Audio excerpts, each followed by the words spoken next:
बहुत समय पहले की बात है। कासगंज नामक एक सुंदर सा गांव हुआ करता था। उस गांव में एक लकड़हारा रहता था जिसका नाम रामू था। रामू बहुत ही ईमानदार और मेहनती था।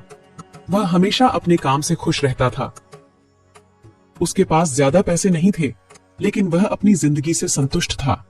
रामू के परिवार में उसकी पत्नी और उसके 2 बच्चे थे। रामू सेठ लालचंद के यहाँ लकड़ी काटने का काम करता था और लकड़ी काटने के बदले में सेठ लालचंद रामू को पैसे देता था, जिससे रामू और उसके परिवार का जीवन व्यापन होता था। सुमन, मैं काम पर जा रहा हूँ। आज बहुत देर हो गया है, तो तुम बच्चों को स्कूल छोड़ाना। जी, स्कूल तो मैं छोड़ आऊंगी, लेकिन मोनू और चिंकी पिछले 2 दिन से कह रहे हैं कि उनके स्कूल की टीचर स्कूल की फीस मंगा रही है। हाँ, तो जाकर दे आओ ना स्कूल की फीस। अजी कहाँ से दूं? आप जो पगार लाते हैं उसमें मुश्किल से तो घर चल पाता है। अब उतनी सी तनख्वाह में मैं बच्चों की फीस का इंतजाम कैसे करूं? अजी मैं एक बात आपको साफ साफ कह देती हूँ, आप सेठ लालचंद जी से पगार बढ़ाने की बात कहिए। दिन पर दिन खर्च बढ़ता जा रहा है। बाजार में अगर सब्जी लेने निकलो तो सब्जियों के दाम आसमान छू रहे हैं, और बच्चों की पढ़ाई का खर्चा, घर का खर्चा अब इतनी कम तनख्वाह में कैसे गुजारा होगा? ठीक है, मैं आज ही सेठ जी से थोड़ा पगार बढ़ाने की बात करता हूँ। इतना कहकर रामू काम पर चला जाता है।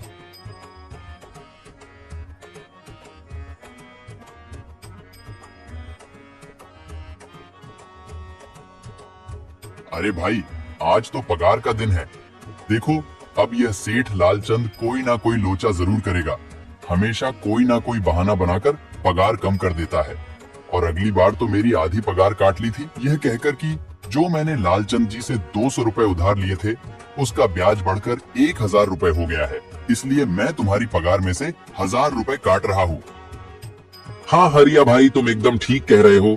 ये सेठ लालचंद ना एक नंबर का चालाक और लालची इंसान है। एक तो दुगुना काम ले लेता है और बदले में पैसे भी पूरे नहीं देता। हाँ भाई, मेरे भी अगली बार सेठ लालचंद ने पगार काट लिए थे। मैंने बस 2 छुट्टी ली थी जब मेरी बिटिया बहुत बीमार थी, और इस लालचंद ने इस बात का फायदा उठाकर मेरी पूरी आधी पगार काट ली। हे भगवान, बस सेठ जी, इस बार मेरी पूरी पगार दे दें। बच्चों के स्कूल की फीस भी भरनी है। ऐसे सभी लकड़हारे अपने काम पर लग जाते हैं। काम करने के बाद सेठ लालचंद के पास जाते हैं। सेठ जी, महीना पूरा हो गया है, हमें हमारी तनख्वाह दे दीजिए। देखो भाइयों, अभी मेरे पास तुम्हें देने के लिए पैसे नहीं है। अभी माल नहीं बिका है, सारा माल गोदाम में ही पड़ा हुआ है। कल या परसों तक तुम्हें तुम्हारी तनख्वाह मिल जाएगी। पर सेठ जी, अभी हमारे पास बिल्कुल पैसे नहीं बचे हैं। घर का भी सामान लाना है, बच्चों की फीस भरनी है। अरे मैंने कहा तो सही, 1-2 दिन और रुक जाओ, कल या परसों तक पैसे मिल जाएंगे। अभी मेरे पास पैसे नहीं है। सभी लकड़हारे निराश मन से अपने अपने घर आ जाते हैं। अजी क्या हुआ? इस बार कितना पगार मिला है? सुमन, अभी कोई पगार नहीं मिला। सेठ जी ने कहा है कि 1-2 दिन में पगार मिल जाएगा। पगार नहीं मिला? आपको तो पता है ना, बच्चों की फीस भरनी है।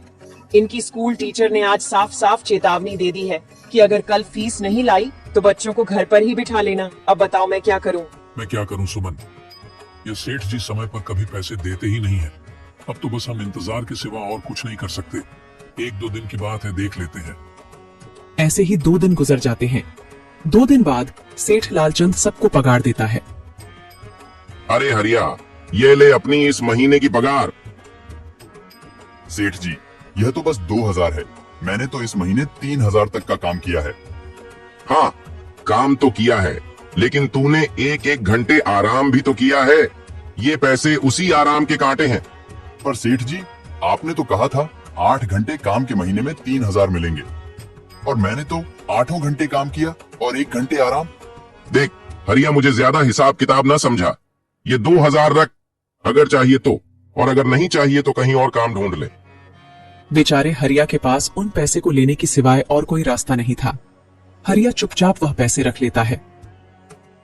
रामू, ये लो तुम्हारे 2500 रुपए।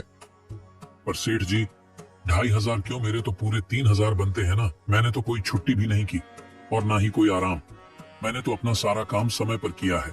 हाँ, समय पर तो किया है, पर इस समय बाजार में लकड़ियों का दाम काफी सस्ता हो गया है। इस वजह से अभी तुम्हें भी पगार कम ही मिलेगी जब तक लकड़ियों का दाम नहीं बढ़ता। पर सेठ जी, बात तो 3,000 की हुई थी ना, अब 2,500 में मैं कैसे घर चलाऊंगा? बच्चों की स्कूल की फीस भी भरनी है सेठ जी। इस बार आप पूरे पैसे दे दीजिए। 2,500 ही मिलेंगे तुझे। यहाँ काम करना है तो कर, वरना कहीं और काम ढूंढ ले। बेचारे हरिया के पास उन पैसे को लेने के सिवाय और कोई रास्ता नहीं था।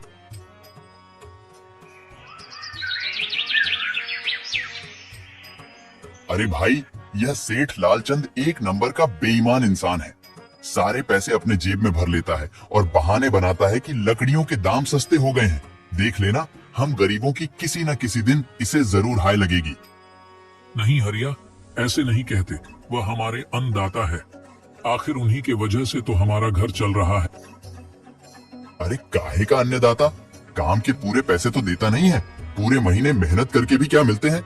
बस ये 2,000 रुपए। इसमें घर खर्च कैसे चलाएं? ऐसे तो हम कभी तरक्की नहीं कर पाएंगे। और हम कर भी क्या सकते हैं हरिया? हमें लकड़ी काटने के सिवा और कोई काम कहाँ आता है? और कोई काम खोलना भी चाहे तो उसके लिए हमारे पास इतने पैसे कहाँ हैं? अब जो भी हो, हमारा तो बस ये सेठ लालचंद ही सहारा है ना। कुछ देर बातें करने के बाद अपने घर की ओर निकल पड़ते हैं। जी आ गए आप। कितनी पगार मिला है? सुमन, इस बार सेठ जी ने बस 2,500 रुपए ही दिए हैं। बस 2,000? इतने में कैसे घर चलाएंगे? बच्चों की फीस में ही 1,000 रुपए निकल जाएंगे। फिर 1,500 में क्या क्या करेंगे? अब मैं क्या कहूँ सुमन, अब तुम्हें इसी में ही गुजारा करना होगा। तुम सबसे पहले बच्चों की फीस भर देना, इसके बाद बाकी का मैं देखता हूँ। अजी आप क्या देख लोगे? सेठ जी से पूरे पैसे तो मांगे नहीं गए आपसे? नहीं सुमन, मैंने सेठ जी से पैसों के लिए कहा था, पर सेठ जी ने साफ इनकार कर दिया और कहा, यह लेना है तो लो, वरना कहीं और काम ढूंढ सकते हो। मैं सोच रहा हूं कि लकड़ी काटने के बाद मैं कहीं और भी काम ढूंढ लूं।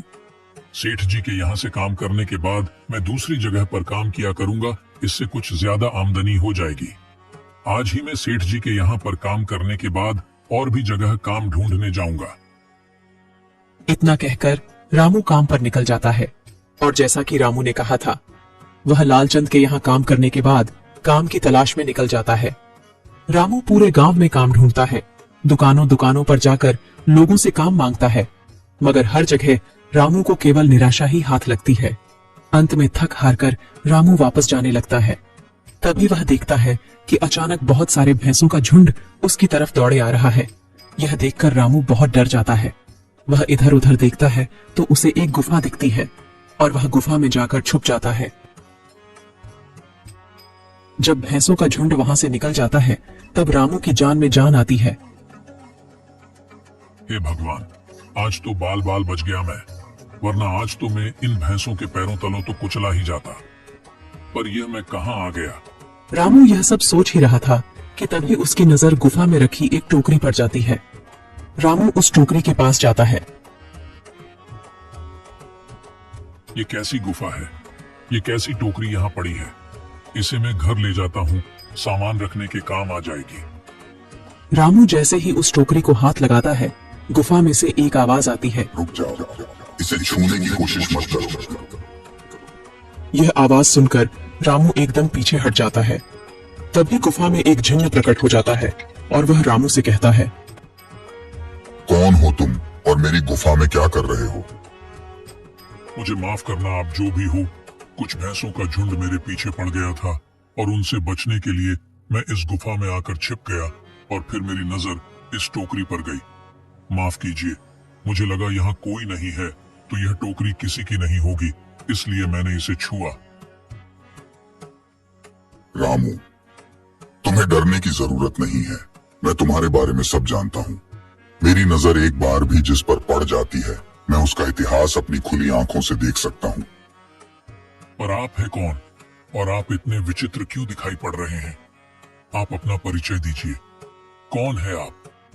मैं एक जिन हूँ और मैं कई सालों से इस गुफा की रक्षा कर रहा हूँ। यह गुफा मेरे पूर्वजों की है। इस गुफा में केवल वही इंसान घुस सकता है जिसका मन बिल्कुल पवित्र हो। अगर तुम तुम अपवित्र होते तो तुम इस गुफा में कभी नहीं घुस पाते। तुम एक सच्चे इंसान हो, इसलिए तुम इस गुफा में घुस पाए और इस टोकरी को छू पाए। अब तुमने इस टोकरी को छुआ है तो यह टोकरी तुम्हारी हुई। नहीं, मुझे ये टोकरी नहीं चाहिए, मैं तो बस देख रहा था। डरो मत रामू, तुम ये टोकरी ले जाओ। ये कोई साधारण टोकरी नहीं है, बल्कि यह जादुई टोकरी है। जादुई टोकरी?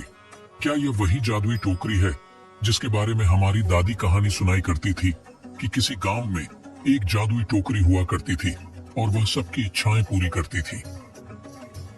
हाँ रामू, ये वही जादुई टोकरी है। अब तुम इस टोकरी के मालिक हो। तुम इसके इस्तेमाल से अपनी स्थिति सुधार सकते हो, पर याद रखना, तुम जो भी वस्तु इस टोकरी में एक बार डालोगे, वह चीज ही तुम्हें बार बार इस टोकरी में डालनी होगी। इसके अलावा तुम और दूसरी कोई चीज इस टोकरी में नहीं डाल सकते। अगर तुमने ऐसा किया तो इसका परिणाम तुम्हें ही भुगतना होगा। मेरी इस बात को हमेशा ध्यान में रखना और सोच समझकर बिना लालच किए इस टोकरी में वह ही सामान रखना जिसकी तुम्हें जरूरत हो। रामू टोकरी को लेकर घर आ जाता है। सुमन, ये देखो, ये मैं क्या लेकर आया हूँ। क्या लाए हो आप? बस ये एक टोकरी। सबसे पहले यह बताइए, आप तो काम की तलाश में गए थे ना, तो कोई दूसरा काम मिला कि नहीं? नहीं। अरे सुमन, मेरी पूरी बात तो सुनो। ये कोई ऐसी वैसी टोकरी नहीं है, बल्कि ये एक जादुई टोकरी है। रामू सुमन को वह सारी घटना के बारे में बताता है जो उसके साथ हुई। अच्छा, तो आपका कहने का मतलब है कि इस टोकरी में हमें कोई ऐसी चीज डालनी होगी जिसकी हमें सबसे ज्यादा जरूरत हो। हाँ सुमन, हमें सोच समझकर ही इसमें कोई चीज डालनी होगी। रामू थोड़ी देर सोचता है, फिर उसका ध्यान उन लकड़ियों पर जाता है जो एक बार उसने सुमन को रखने को दी थी। सुमन, तुम्हें याद है, एक बार मैं जंगलों में लकड़ियां काटने गया था तो मुझे एक चंदन की लकड़ी मिली थी और वह मैंने तुम्हें लाकर दे दी थी। हाँ, दी तो थी। तो तुम उस लकड़ी को ले आओ। हम उस चंदन की लकड़ी को ही इसमें डालेंगे और उस लकड़ी से अपना एक व्यापार शुरू करेंगे। सुमन चंदन की लकड़ी को ले आती है और उसे टोकरी में डाल देती है। वह जैसे ही चंदन की लकड़ी उस टोकरी में डालते हैं, उसमें कई सारी लकड़ियां आ जाती हैं। अरे वह यह तो चमत्कार ही हो गया। ये देखिए, कितनी सारी चंदन की लकड़ियां हो गई। अगर आप इसको बेचेंगे तो इससे काफी अच्छे पैसे मिलेंगे। हाँ राधा, मैं कल सुबह बाजार जाकर इनको बेच आऊंगा और जो पैसे मिलेंगे उससे हम अपने मोनू और चिंकी के स्कूल की फीस भर देंगे और बाकी बचे पैसों को संभाल कर रख लेंगे। अगले दिन रामू लालचंद सेठ के यहाँ काम पर न जाकर चंदन की लकड़ियों को बेचने के लिए बाजार की ओर निकल पड़ता है। वहाँ पर रामू चंदन की लकड़ियों को बहुत ही कम दामों में बेचा, जिसकी वजह से आम लोगों के साथ साथ बड़े व्यापारियों ने भी रामू से चंदन की लकड़ियां खरीदी। लकड़ियों को बेचकर रामू को काफी अच्छे पैसे मिले। पैसों को लेकर चंदन घर आ जाता है। ये देखो सुमन, उन लकड़ियों को बेचकर मुझे कितने सारे पैसे मिले हैं। ये लो कुछ पैसे, इससे तुम कल मोनू और चिंकी के स्कूल की फीस भर देना। अच्छा, तो मैं काम पर जाता हूँ।